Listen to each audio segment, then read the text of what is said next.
Assalamualaikum warahmatullahi wabarakatuh. Let me introduce myself. My name is Melanie Aska Kamila. I'm from English Education Department, class 4A, and my last study number is 16. In this video, I will explain about critical thinking in rape cases and why the perpetrator's face is always blurred. To fulfill my final exam in critical reading and writing course. The first is phenomena of blaming victims. In rape case, it is strange but true that women or victims are often the first party blamed before the perpetrator is even questioned. Society tends to ask what the victim was wearing, whether the victim was working at night, or whether the victim is married, as if the victim's clothing or behavior is the cause of the crime. This is extremely flawed logic because if clothing were the reason, there would be no rape case involving young children, elderly people, or women wearing covering clothes. Yet facts shows such crimes still occur across all groups. What is actually happening is a strong party patriarchal culture in society in where women are seen as subordinate and objects, not as full human beings who have rights over their bodies and safety.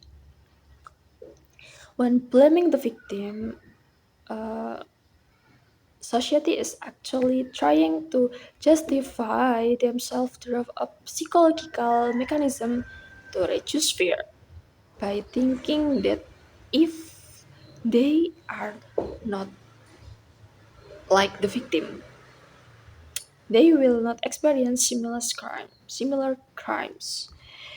The impact of blaming the victim is extremely severe, including uh, heavier trauma for victims due to secondary violence, victims fearing to report to police, and perpetrators not being prosecuted maximally because society's focus is on the victim rather than the perpetrators.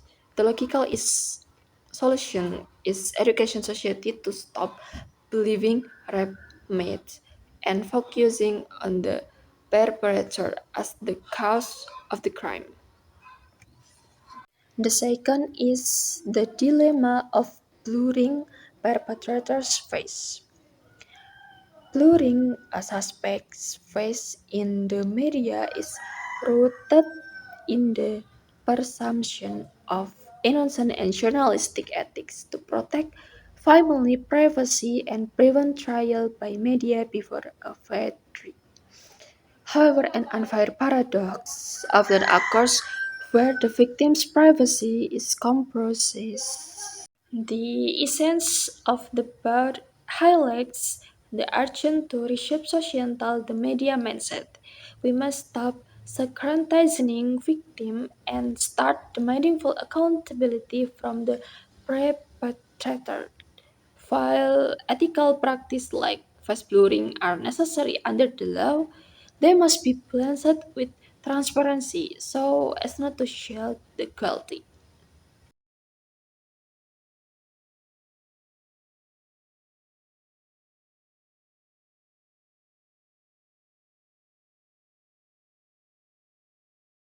Okay, that's all for me. Thanks for watching and thanks for your attention. Wassalamualaikum warahmatullahi wabarakatuh.